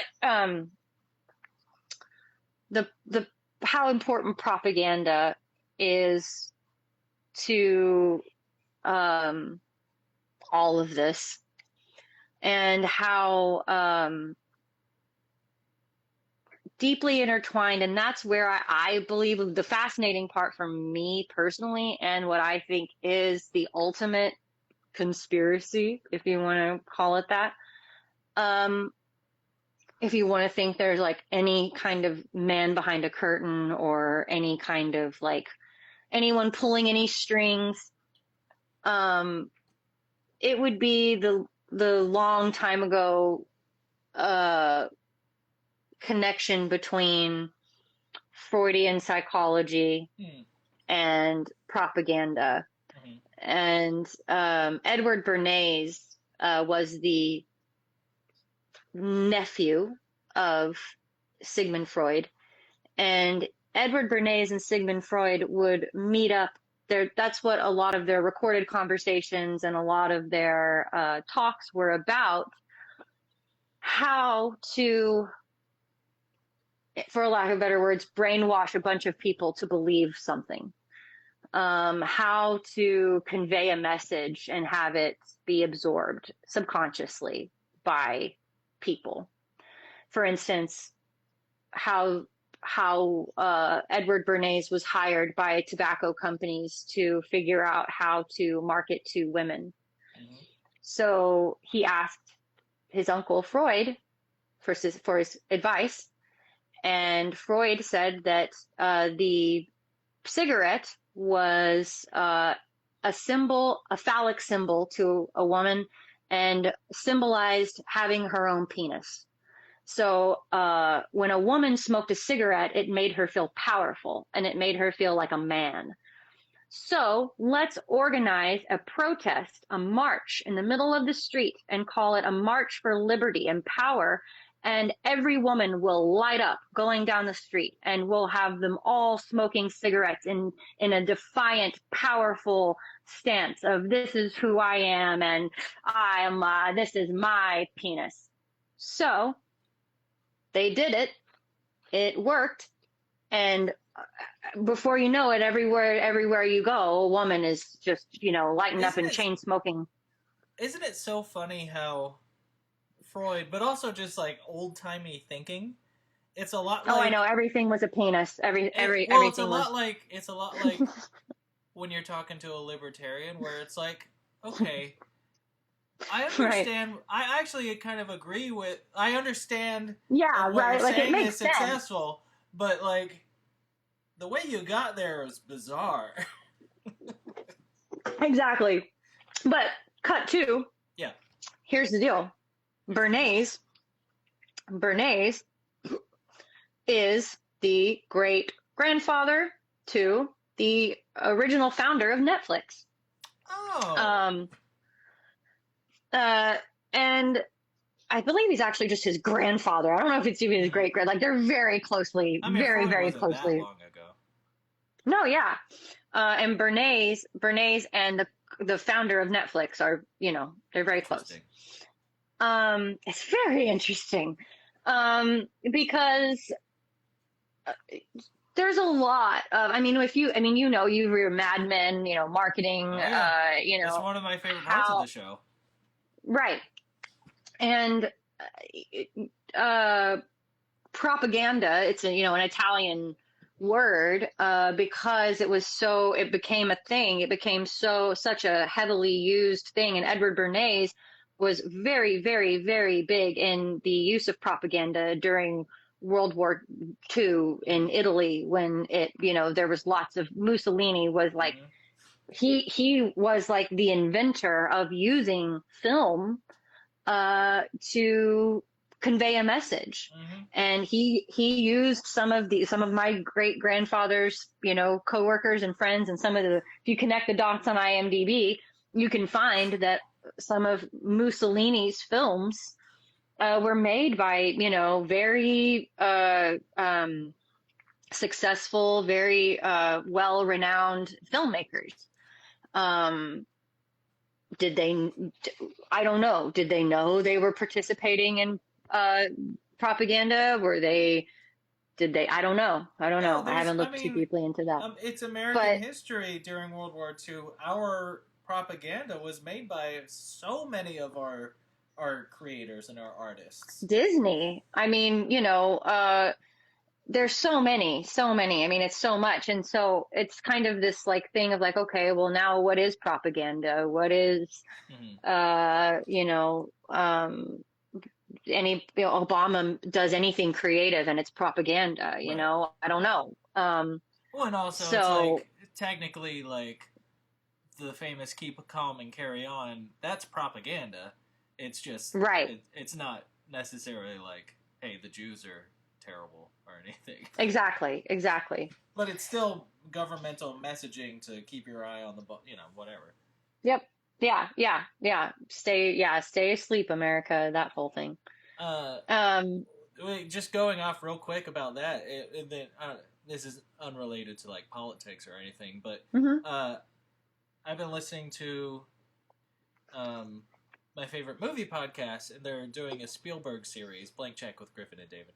They're doing the first half of Spielberg, and back in the day they did the second half, and the second half is whenever the beginning of the second half, kind of around the 80s or so, when Spielberg, like his relationship with the audiences were kind of turning against him because they were like, oh, he's just like a manipulator of feelings. Like, oh, yeah, you'll feel something when you watch it, but like Spielberg is so intentionally evoking these things just to convey a whatever message, and it's like he's so good at it that it's become cynical. That now I don't necessarily people agree feel with like they're getting fucked with. I mean that's all art. I mean, all art has to tap into that a little bit, so I don't totally agree. But that is what the audience was, and the critics were saying, especially around that era. Is like, he's just playing with you guys. Yeah. That's interesting. That's very interesting. It is interesting. But then he does something like Schindler's List. And, that's what I was just about to say. Yeah. And it's kind of like, well, he's not really fucking with you at that point. That's just the... Anyway. Actually, that's a good segue because I wanted to do Movie Corner real quick. I know. I probably need to go here in the next few minutes, but... Oh, that's fine. The only thing I wanted to mention is because it's fresh on top of my mind, is last night I went and watched the new Captain America movie. And I don't know if you watched the Captain America and the Winter Soldier on Disney Plus. It came out 4 years ago, so it was right in the thick of I'm sure we did, yeah. It was right in the thick of the Black Lives Matter movement, and there was a lot of civil rights discussion. We did. And a lot of it was surprising, and I mean, it was still a superhero show, so for whatever, but like, it was surprising because they actually got into why would you want to be Captain America when America's treated our people so poorly? And it was like, wow. Look at you, Disney. You know, it was look like at you being reflective. And it seemed in it coming from like a genuine place. It didn't feel like it was coming from like, well, everybody's talking about it, so let's put it in our show or anything. Right. Fast forward 4 years later. Oh no. Captain America, what is it called? Whatever the new one is called. I didn't even know there was a new one. That's how bad. It just came out, and it's Anthony Mackie. He's Captain America, and it's a mediocre mid-tier. And the crazy thing is, as an aside, the CGI, they spend so much time and so much money on this stuff, and it still looks like a cartoon. Like, it still looks terrible. If we're doing Movie Corner and you're talking about bad CGI, the last movie I just tried to watch that I could not even get through, I gave it an hour and I just still couldn't, was Gladiator 2. Oh, I haven't watched it yet. Oh. That's fascinating. They said that about the original Gladiator too. That the people at the time were complaining about the CGI. That CGI. Interesting. Well, also it was just the fact that, and spoilers. I'm sorry, I don't care. Mm-hmm. This was a terrible movie. I will try to save your ass. Do not watch this. Unless you're just totally curious to see how bad it is. But the first fight scene, like the first time they get in the ring in the Coliseum, mm-hmm. they release these monkeys that are like baboons. Obvious, the CGI is just so bad. It's like, you remember I Am Legend, and some of it's like these are like monster monkeys, and they even shoot them with these darts that supposedly like supercharge the monkeys, and now the monkeys' eyes are all red, and it's like, wait, this what? This is supposed to be like based in reality. Right, like not based on real things, historically accurate. It's not supernatural. Right. Yes. This is not like weird. Very weird. And at that, Eric, because when they shot the dart into the monkey, and then it was like, raw! Eric was like, wait, did they just supercharge that monkey? I was like, I think so. Because then it became indestructible, and it was like, what? And then the gladiator, the one that like wins the whole thing, like takes the monkey itself and is like, like bites the monkey, and like blood is all over. So like, and it was just so bad, like so fake, so bad, and just over the top, and just not even in any. As an actor. And I know the answer to this, and then once you answer this, we'll get back to Captain America. But as an actor, when you're on set, or you're reading the script even, are you just like, man, I hope you guys can pull this off, because if not... And you have no control over that. You have to have so much faith in the director, like, at that point. Yeah, or you just have to, like, let go of all expectations and just not care because it's not your project and this is, you're just an actor. And it's like, there's only so much you have control over, you know, and I cannot say, there's probably a handful of things that, newsflash everyone, there's probably a handful of things I've ever actually done that I think is actually good.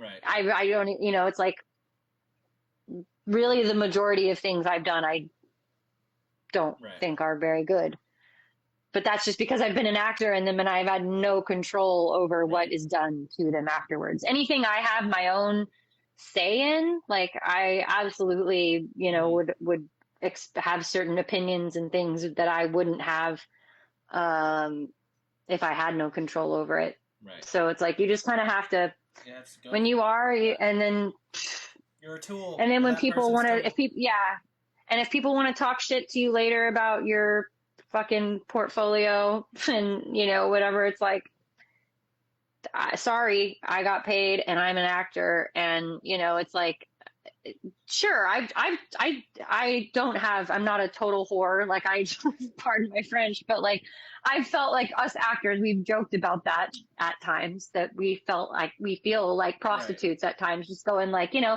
anything for money. Like, sure, I'll be in your terrible whatever, you know, are you paying me? Sure. But I mean, there is a line, like there are certain levels that you feel like once you've gotten to a place where you can be like, right, I don't think they're going to do this justice, and I don't want to be a part of that. So, and sometimes, you know, an actor or a director Spielberg famously is like, if an actor really feels confident that, hey, my character wouldn't do or say this, he'll hear you out. You know, and a good director would. And you know, they might not accept it. They might be like, okay, well, here's why you need to just like be quiet and it'll work. Just trust me. Exactly. Work. But at least they're hearing it. Okay, so Captain America.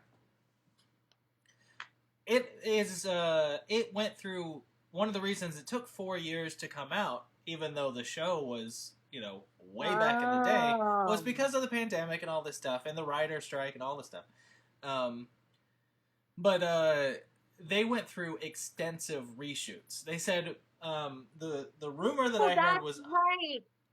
The rumor that I heard was upwards of 70% of the movie was reshot. Yeah, and I did hear about this. What's so interesting is you can see just visually, and in the trailer, it looks like you can see it in the trailer. It looks like a cool, like the cinematography looks like this really dark, kind of adult, kind of grounded film. and kind of yeah. And then it, it has the Hulk smashing the thing into the ground. It's like, well, that looks like a cartoon. These two things do not match, and let me tell you, in the film, they do not match, like visually speaking. But you can tell. You can tell the remnants of the messaging that they tried to carry over from Captain America and the Winter Soldier, the show, where they're talking about these things that, like, the Isaiah Bradley, the second Captain America, he was tortured because he was black and like experimented on, and then the government, all this stuff that is like heavy stuff. Yeah. Why would you want to be Captain America of America that has treated us so poorly? There's so little of that, but there's like, so at the end, Captain America's talking to the new Falcon, and he's like, Falcon's like, I'm just so proud of you taking up the responsibility. And he's like, well, I forget the exact verbiage, but he says something to the like, well, he's essentially saying when the responsibility is on you to represent a type of when you have a seat at the table, you have to accept the responsibility. And I'm like, a seat at the table? I understand what you're saying, but it's weird for you to suddenly be talking about civil rights and all this stuff because it hasn't been in the movie, except they kind of mentioned it like once or twice. But it's not what the movie is about. So and also the cinematography in that scene is way different than the rest of the movie. So it's like weird. Anytime they bring probably up, threw that in there. Well, I don't know if they threw it in there. I think it was in there originally. And throughout the reshoots, because like also I'd have to go back a second time and watch it, but as I was watching, I was like, okay, all the visual stuff that's all grounded, that seems to have a totally different tone, and it is the stuff that is talking about civil rights and the responsibility of being black in America and all this stuff. It's very, they don't harp on it, and they barely even touch on it, but it is different. Yeah. And so it really feels like that was what the movie was originally about, and maybe it was written back in the day when those conversations were happening, and then as things have developed in the country, the executives were like, well, that's not really what we're talking about anymore. Maybe we can have little touches of that, in the seat at the table conversation or whatever. Yeah, because people are tired of all the woke stuff. Yeah. You can tell that Anthony, because it's only like maybe a 4-line monologue where he's talking about a seat at the table and he gets all choked up at the end and stuff. And I'm like, I bet you this used to be longer, or it used to hit harder. Because it was probably leading up to this thing. If there's no context for that. No, not really. I mean, it's nice that it is in there a little bit. Yeah. But as a writer, I just could kind of feel that all the other stuff was taken out that would have made that moment more powerful. And knowing that there were so many reshoots, I'm just like, Harrison Ford kills it. Though. Yeah, he's amazing, and Harrison Ford is working more than he's ever worked. At 80 years old for credit. But that was what was so interesting to see Disney responding to the current moment, and that's the thing that I took away from that movie, which was a fine movie.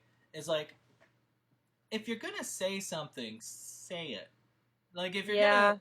That's why a couple of the episodes of the Winter Soldier show, like, they said it. They said it straight up, and I was like, "Hey, good for you guys." Yeah. And It wasn't too wokey. It wasn't too whatever. It was like, Right. all right, authentic. It felt authentic. Yeah. But this did not at all. So Yeah, watching it that's when it the comes thing is out, it that, was interesting, but yeah, that's the thing though right now is that there's all this and I probably like need to wrap it up in like yeah, no, that's fine. uh, That's all I wanted to say.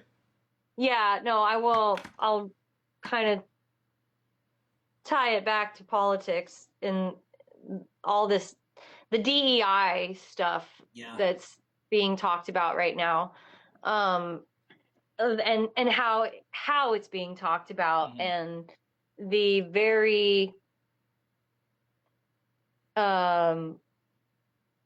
it's interesting because it's like there's such a pushback to all of that wokeness, right? You know, Not that obviously they can right now, define it. right? And I've been arguing with people online a lot about what diversity, equity, and inclusion is, and I was talking. It's a complicated subject, but I was talking about how poorly, with my therapist actually, I was talking about how poorly Hollywood handles these things. Mhm. Because like when I first moved back here to LA in 2016, um, obviously that was you know, Trump's first Right. and at that same time, because of all of that, this was our, you know, we were all experiencing the MAGA movement in its full force. So there was a lot of pushback in Hollywood. It was the Me Too movement that was starting. It was the, you know, all of that. But the way that Hollywood just kind of, it's almost like, you remember Pimp My Ride? Yeah. Oh yeah. You remember how it'd be like a kid that would just mention like, I really love smoothies after school, and then it'd be like, we put a blender with a full smoothie bar in the back of your trunk, Yeah. and now you've got a Jamba Juice and your car. And it'd be like, whoa, like I just said I like smoothies after school. But it'd be like, so it's like Hollywood does this thing where it's like, oh, you think that, you know, black people aren't represented in movies enough? Well, we're just gonna put them in everything, and we're gonna make all these movies about slavery. Like, and they think of like just the most, it's like this, I don't mean to say things this way, but it's just like, like that's not what, it's like they take it and just be like, that's not what we mean. Like, Right. okay, we're It's still still good. like, right, like we don't need a Jamba Juice. We just like let me finish. Like hear me out and let's figure this out. Not just like do this whole weird push that seems almost like it allows people to say stuff like, well, that's reverse racism and stuff like Right. that. And it's like, well, that doesn't really exist. That's like you're calling yourself out by even Yeah. saying reverse racism. Well, it's because it's disingenuous. They don't actually want to Right. hear or have the conversations. They're just like, Right. well, that's an untapped market, and people are complaining about it. So Right. let's do it. Yeah, sure. Right, exactly. And that's, you know, that's essentially like when we were talking about like the substance and stuff like that. And I was Right. talking about, I don't want to see that happen. Like when the Barbie movie, like what you said, like, we're going to make a movie about toys. And it's like, no, this is about women. And, Right. but then, you know, it's like, oh, well, then we'll make movies about women, but then watch them be totally like, Right. you know, miss the mark and just. Being a woman is hard. And that's it. Right. Yeah, exactly. So it's like when now I fear, like you're saying with the Captain America movie and stuff, and as an actor, I'm starting to see the signs that, like I said, the last few things I've read for have been kind of this trad wife, yeah, you know, that movement starting to start to see these sort of things being reflected more in the media that is put out there. But it's my point that I was going to make is that the way that DEI, I hate even saying it over and over again, Right. but the way that they're talking about it at left and right.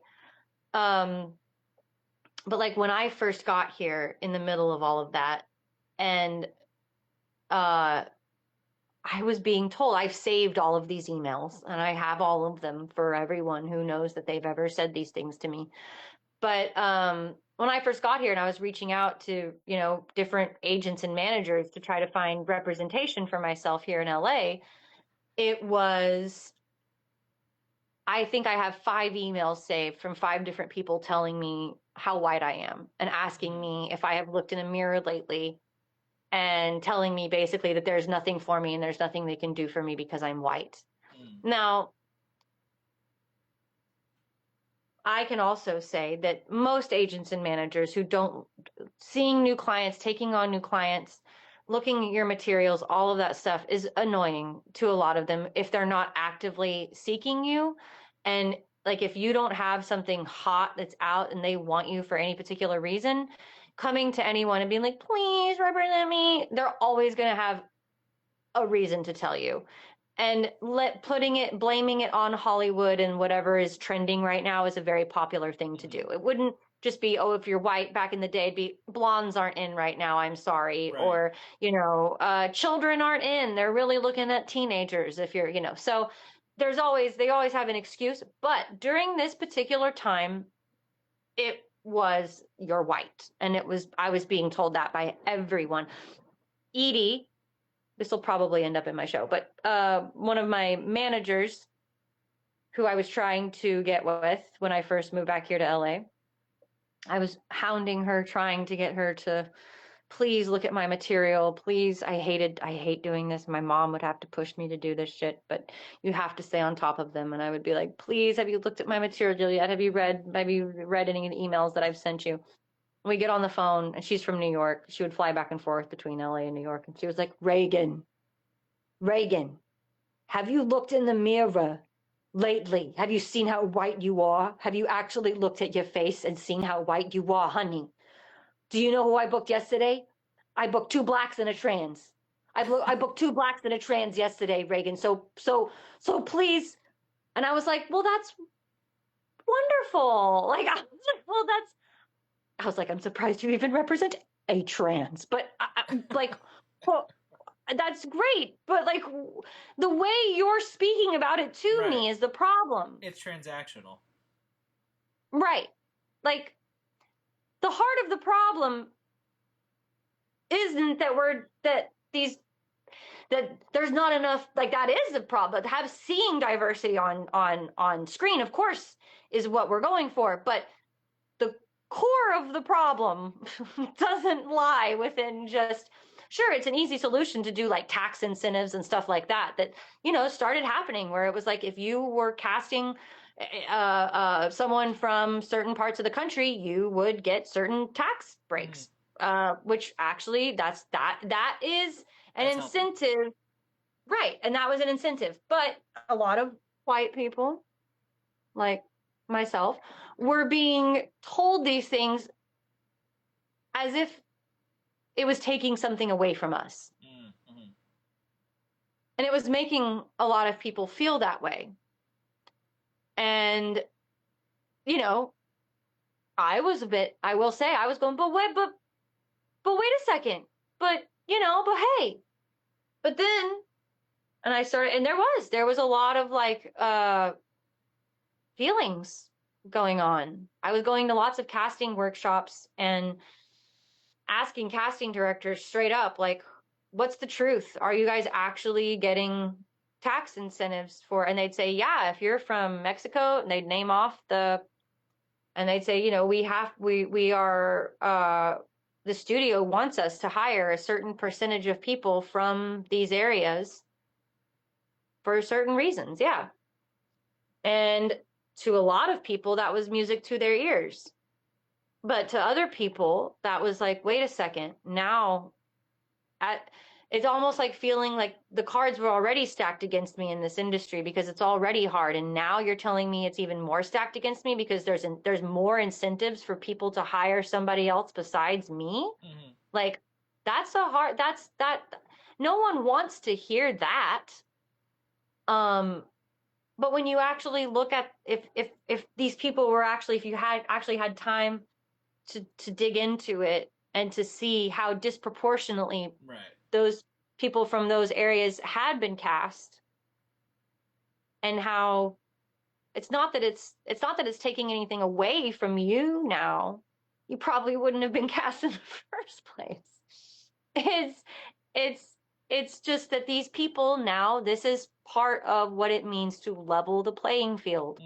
As shitty as that feels to some people, that is what it is intended to do. And in that, if in that sense, then yay. And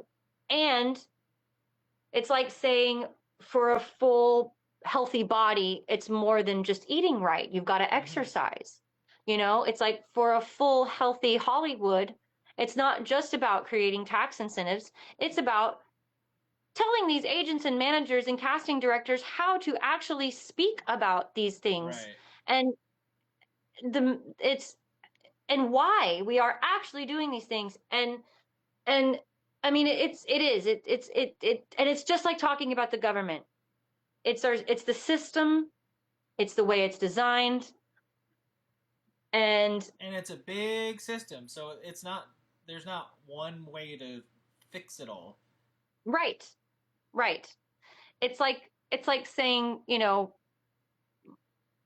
healing comes from within. It's like, it's like that whole thing of like, if it doesn't start at the foundation, then it's bound to crumble. And our foundation was fucked. And it always has been. But the thing is, I recently also, I will, by 2:30, I'll be out of here at my time. But I was recently speaking with someone who is involved in a lot of the investigations with the fires that were going on here. And I won't say who or how, but there's some very messed up stuff that was going on. There are people that were actively going out there and burning down these neighborhoods with gas cans tied to electric poles and setting them on fire. There are multiple people who have been caught.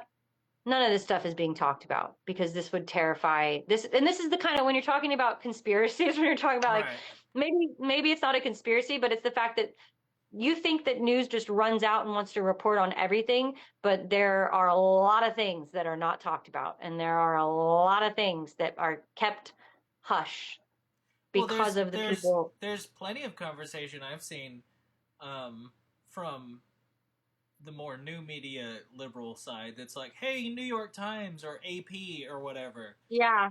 Just call it what Where it are is. you? I mean, they're reporting on things, but they're not saying like it's a coup or it's a constitutional crisis or whatever. And coup is a loaded word itself, but like you could use the verbiage that's more accurate. The thing is, they're saying what a lot of these people who witnessed these things and took these videos of these people setting these things on fire, like, these are people who actually took the videos themselves and in their neighborhoods and tried to actively chase down these people. One of the videos is four guys and a girl, and in a pizza place. And this is gonna sound like super boomer and super silly, but they're dressed and look like your classic Antifa antagonist, with the masks and the backpacks and the patches and the certain things that they're all looking into all of this stuff now. But this is the problem. You've got people out there that are listening to, like, when I say the whole system is fucked, and you've got people out here that are literally wanting to burn it all down to the ground. And when they hear people say, eat the rich, fuck the rich, these are the neighborhoods that these people live in. And these are the areas that, So there's a lot of people saying, you know, and I'm not trying to spread anything, but I'm just saying that I did talk to someone who has and they are saying that, of course, there's a lot of cause for a lot of natural things to happen, but between the electrical companies not, taking care of their electrical wires and not, and then these other antagonists and people taking advantage of the dire situation that we were in here at that time. I think that, you know, it's like, I understand. I feel what people are feeling with the sentiment of things are so fucked right now, but they always have been. And when you hear burn it all to the ground said in a way of, you know, tear it down and start over. Well, essentially, sure, that sounds great. Because really, I mean, it's like I said, if you start with a bad foundation, it's not going to go well. And we need something new, but you cannot burn it all down, and you cannot go in and just start tearing systems down and tearing organizations down and taking away these long-standing, long-held, proven to be helpful and you know, you just can't go in and just start ripping everything apart and, so to speak, cutting the Gordian knot or any of these drastic things, you know, ripping off the Band-Aid or whatever it is If you that all burn of it these all people... down, does that mean like our schools are also not going to be funded? Does that mean Right. that people that are disabled aren't going to get their disability checks? Does that Right. And then if Like, you I've been say, well, arguing with no, they'll people... be fine, they'll be okay, Right. then it's Like, I'm but you're arguing, not burning it like, all down then. right. Like, and people are arguing with me about like DEI and the ADA and the EEOC and all this stuff and how it's all tied. And I'm trying to explain to them how it's all tied together, but yet they're really just not listening to me and not understanding that all of, like, for one thing crumbles, it's a domino effect. Right. Everything around it starts to crumble. When you pull one piece of the puzzle out of there, it's not complete, and things start to become unworkable, unmanageable, and it's and they start becoming, the problem is when things start becoming harmful, and just the rhetoric around DEI and the speech around it and the way it's being talked about, the way trans people are being talked about, the way the LGBTQ community as a whole is being talked about, and the way that this is all just getting so harmful. I mean, this is always, but it's very harmful, and it's gotten to a point where, like I've said, I think, not to be gloom and doom, but the toothpaste is sort of out of the tube in the respect that, like, I don't think it's like burn it all down, but I do think that it's I don't know. Like, it's just I don't know that what is being done right now, because, like I said, legal doesn't matter anymore. Like that executive order that we were talking about earlier, it's easy to see why people would be so attracted to a third party, but there's so many issues with doing a third party vote. My big bomb drop that I was going to say earlier about this Curtis Yarvin guy is that the big shocker for me in reading his proposed theories is this is like, actually, he's working with people who are in our government right now, who have very, very high seats, very influential seats. He talks about the humane solution to genocide and the humane way to remove undesirables, so eugenics, from society. Well, yes, but his solution to that is to digitize them. So, have you ever watched the show Upload? Of course, he wants to do an upload. Yeah. So, but this has been talked about. Like, I essentially might actually think that whoever wrote and watched Upload now has 100%. They had to have gotten it from his, because he like it's almost exactly like what he is proposing. And when you combine all of that with Elon Musk and and everything that's happening like right now, they just talked about how with Oracle, with like there is no more to log in to access your whatever. There is no more passwords. There are no more passwords. It is now facial recognition only.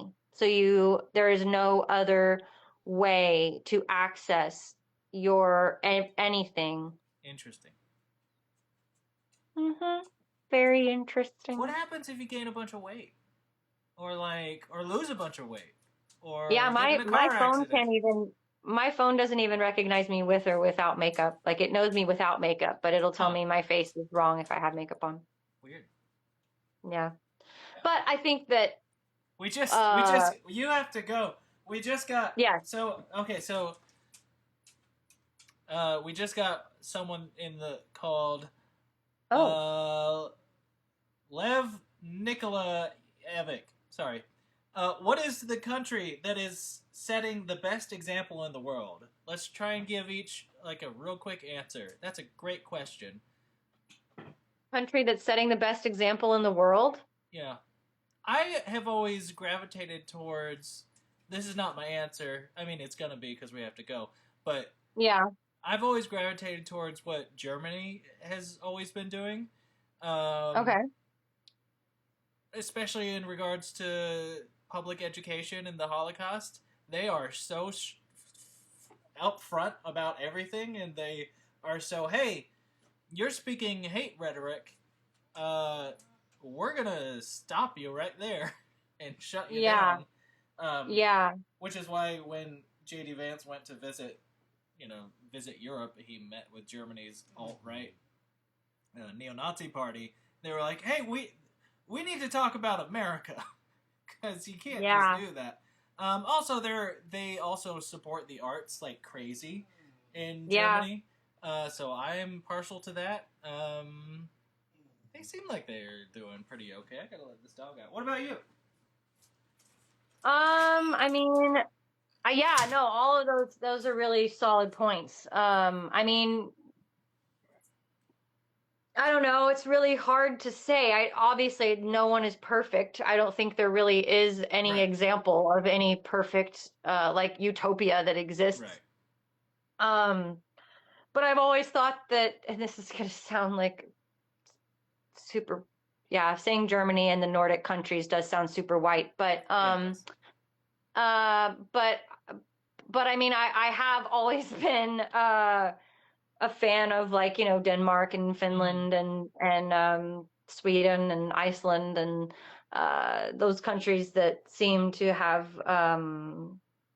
like their corruption has seemed pretty low. I mean, it's like, I don't know, as far as like an example of what, like, I mean, if you want to get like morally, ethically best example in the world, or like, well, culturally, the Scandinavian countries seem to be pretty all right. Although they're also really homogenous. So like that's very true. Kept to their own, like. Yeah, immigration policies there. I wouldn't exactly say that because if we're going to get into like gotcha with like, well, if you like those countries, then they don't let people in or whatever, then I would just say that I don't agree with. And that's what I'm saying, is I don't think there really is like a best example. I mean, that's a pretty broad. Yeah, I mean, New Zealand You know, I've always been a big fan. They've had the very progressive policies. That's pretty good, and they've always been really good with their indigenous folk. Women's rights and all that stuff. They've always been on the forefront. Right. And it's but the sustainability and the environment and stuff. You know, I feel like That's a good answer. New Zealand's cool. Yeah. I think New Zealand is a pretty good. And that's where all the elves come from. So you know, if we want to tie everything around and end this episode, there you go. You got your good elves, you got your dark elves, and they're all coming from New Zealand. There you go. Okay, thanks everybody for watching. Yeah, thank you. That was great. We got our first, like, I don't know who that was, but Lev. Thanks, Lev. This episode will be on our YouTube channel. You can find us on YouTube. We've been talking for the last couple hours about all manner of things. Yeah, it's been a long one. We also write movies with our audience. Then sometimes we go and produce those movies. We have one coming out at the end of the month. That's a dark noir film about the state of emergency of America. I still got to come up with a good title for it. Otherwise, I would say it.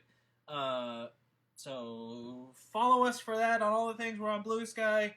Give us a follow on Twitch. We're here every Wednesday. Sometimes different hours, but we're working on it. We got all sorts of different shows that are open and collaborative. Yes, please tune in more often. They said I'll try to tune in more often. That's awesome. Yes. Most of it is. I mean, all of it is politically influenced and liberal because we're tired of being ashamed and about being nerds and books and and progressive. There's nothing to be ashamed about that. So okay. Absolutely. That's it. That's this episode. Thanks, everybody. We'll see you next week. And, you know, sometimes I'll pop in and do surprise streams as well. So, I'm Cam. But every Wednesday. Rheagan. Every Wednesday. Amiee was here, but she had to go. So, we'll see y'all later. Thank you. Bye. Bye.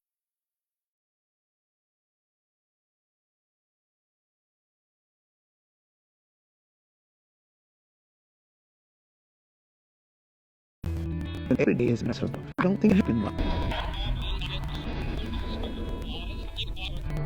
An artist's duty, as far as I'm concerned, is to reflect the times.